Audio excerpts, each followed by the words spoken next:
অবশ্যই যারা বাইক কেনেন তাদের জন্য এই ভিডিওটা অনেক হেল্পফুল হতে পারে। অনেকে আসলে হোন্ডা এক্স ব্লেডের দিক তাকান বা এক্স ব্লেড বাইকটা কেনার চিন্তা ভাবনা করেন, সো তাদের জন্য অনেক হেল্পফুল হতে পারে। সো এক্স ব্লেড বাইকটা নিয়ে এক ভাই আমাকে কমেন্ট করেছে যে ভাই আমি একটা এক্স ব্লেড বাইক কিনতে চাই, এই বাইকটা নাকি লঞ্চ হয়েছে, অলমোস্ট কিছুদিন হবে লঞ্চ হয়েছে বাংলাদেশে। সো নতুন নতুন কালার, নতুন নতুন ভেরিয়েন্ট, এখন এই বাইকটা কি ভালো? দেখেন ভাই, আমি প্রতিনিয়ত আপনাদের প্রতি ভিডিওতেই বলি যে আপনি যেটা ক্রয় করবেন সেটা আপনি নিজস্ব ব্যক্তিগত থেকে ক্রয় করার চেষ্টা করবেন। এজ এ কোনো ব্লগার বলছে যে এটা ভালো, সেটা আদৌ ভালো হবে কি না আপনি না ইউজ করে তো বুঝতে পারবেন না।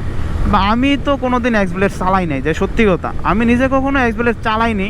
সো এই কারণে আমি বলতে পারবো কি না যে এক্স ব্লেড ভালো বা এক্স ব্লেড খারাপ। এক্স ব্লেড আসলে একটা ভালো বাইক, না হলে তো এক্স ব্লেডের নতুন ভার্সন বাংলাদেশে লঞ্চ হতো না। যেহেতু পুরাতন ভার্সন বাংলাদেশের সফল, তাহলে এক্স ব্লেড আসলে ভালো বাইক।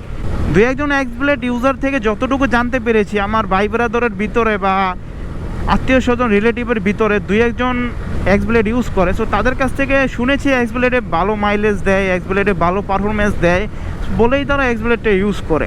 এখন এক্স ব্লেড এভিএসও পাওয়া যায়, সেটা অনেক কম দাম অন্য অন্য এভিএস থেকে, বা অন্য অন্য এভিএস থেকে অনেক কম প্রাইজে বাংলাদেশে পাওয়া যায়। এখন বাংলাদেশে 150 সিসি এভিএস আপনি যেটাই কিনেন না কেন, এমটিও বলেন, আপনি এম বলেন, ভার্সন 4 এম যেটাই বলেন না কেন, সবগুলোই হলো আপনার সেম কোয়ালিটির রাখাল বা সেম কোয়ালিটির গরু। এখন সেম কোয়ালিটির রাখার সেম কোয়ালিটির গরু আমি কেন বললাম? বাংলাদেশে আসলে এবিএসের কোনো লাভ নেই।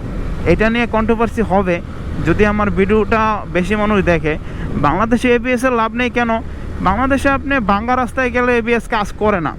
হ্যাঁ, এরকম ইনস্ট্যান্ট রাস্তার ভিতরে এবিএস কাজ করে, ইনস্ট্যান্ট রাস্তার ভিতরে এবিএস ভালো। যদি আপনি এমন রাস্তার ভিতর 80, 90, 100তে চালান প্রতিনিয়ত, যদি এমন রাস্তার ভিতরে আপনি চলাচল করতে পারেন তাহলে অবশ্যই এবিএস ভালো। যদি আপনি ভাঙ্গা রাস্তার ভিতর চলাচল করেন তাহলে এবিএস আপনার জন্য না। আপনি নন এবিএস বাইক কিনেন, ভালো একটা সাপোর্ট পাবেন। এখন বাংলাদেশের পরিপ্রেক্ষিতে এক্স ব্লেড বাইকটা ভালো একটা জিনিস, আমি বলবো না এক্স ব্লেড বাইক খারাপ জিনিস। এক্স ব্লেড বাইকটা আসলে আমি যখন সুজুকি জিক্সার মনোটন কিনবো তখন অনেক ভাই ব্রাদার আমাকে রিকমেন্ড করেছিল যে তুমি এক্স ব্লেডটা কিনো, এই প্রাইস রেঞ্জে এফআই পাচ্ছ, এই প্রাইস রেঞ্জে তুমি এর থেকে একটু টাকা বাড়ালে দেখা যাচ্ছে তোমার 230-এর মতো হলেই অল ওভার হয়ে যাচ্ছে, এবিএস সহ, এফআই সহ। সো আমি তখন কী কারণে কিনলাম না সেটা আমার পার্সপেক্টিভ ভিউ থেকে আমি বলতেছি। আসলে এক্স ব্লেড বাইকটা বয়স্ক মানুষের একটা লুক দেয়। অবশ্যই বাইকটার ছবি আমি আমার ভিডিওর কোনো অংশে দিয়ে দিব, সেই লুকটা একটু বয়স্ক বয়স্ক, মানে একটু বুড়া বুড়া মনে হয় আমার কাছে। মানে আমি তো ম্যাক্সিমাম এখন ইয়ং ছেলেপেলেদের কিন্তু একটু অ্যাগ্রেসিভ বাইক পছন্দ। এখন এফজেডের সবই ঠিক আছে, জাস্ট মাথা দিয়ে তারা মাইর খেয়ে গেছে, মানে মাথাটা জানি কেমন একটু বুড়া বুড়া লাগে আমার কাছে। এই কারণে আমি এফজেড বাইকটা অ্যাভয়েড করেছিলাম। এখন এক্স ব্লেড বাইকটা কিন্তু ভালো। এক্স ব্লেড বাইকটা আপনি যদি কিনে মনে সন্তুষ্ট নিয়ে চালাতে পারেন সেটা আপনার কাছে অবশ্যই ভালো হবে। আমি বলি প্রতিনিয়ত আপনি যেটা মনে করেন যে আপনি ওন করে সন্তুষ্ট নিয়ে চালাতে পারবেন সেটা আপনি কিনেন। আপনি যদি মনে করেন যে আমি এটা কিনেছি অবশ্যই আমার এটা ভালো হবে না, সেটা আমি আপনাকে বলবো না আপনি কিনেন। অবশ্যই আপনি এমন একটা জিনিস কিনেন যেটা আপনার ভালো হবে, বা আপনি যেটা রিকমেন্ড করেন যে আমি সন্তুষ্ট হব এটা কিনে, বা আমি এটা থেকে 100% পারফরমেন্স পাবো, তাহলে আপনি ওইটা কিনেন।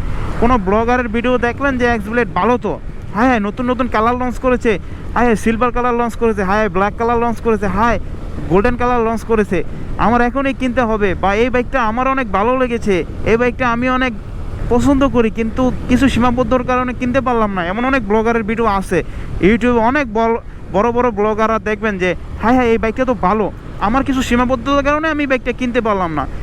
অনেকে এমন কথা বলে, ওগুলো ভিডিও দেখে আসলে বাইক কেনার দরকার নাই। আপনার নিজের যেটা মনে হয় যে আপনি যেটাকে ওন করতে পারবেন, আপনি যেটাকে বিলিভ করতে পারবেন, অবশ্যই আপনি সেটা ক্রয় করেন।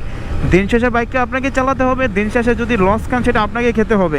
কোনো ব্লগার এসে আপনার লসটা পরিপূর্ণ করে দিবে না, বা কোনো ভিডিও মেকার এসে আপনার লসটা পরিপূর্ণ করে দিবে না। আপনার টাকা যদি যায় আপনার নিজেকেই সেটা মেনে নিতে হবে, বা আপনার নিজেকে সেটা মানতে হবে, কারণ বাংলাদেশের পরিপ্রেক্ষিতে কেউ আপনাকে জবাবদিহি করবে না, আর বাংলাদেশের জবাবদিহিটা নেই। অবশ্যই চ্যানেলটা সাবস্ক্রাইব করবেন, কমেন্ট করে জানাবেন ভিডিওটার কী করে ডেভেলপ করা যায়, একটি করে লাইক দিয়ে দিবেন। প্রতিনিয়ত ভিডিও চান কিনা সেটাও কমেন্ট করতে পারেন, গালিগালাজ দিলেও কমেন্ট করতে পারেন। কমেন্ট করলে আসলে উৎসাহ পাই, তো এই কারণে বলি আপনাদের কমেন্ট কমেন্ট কমেন্ট।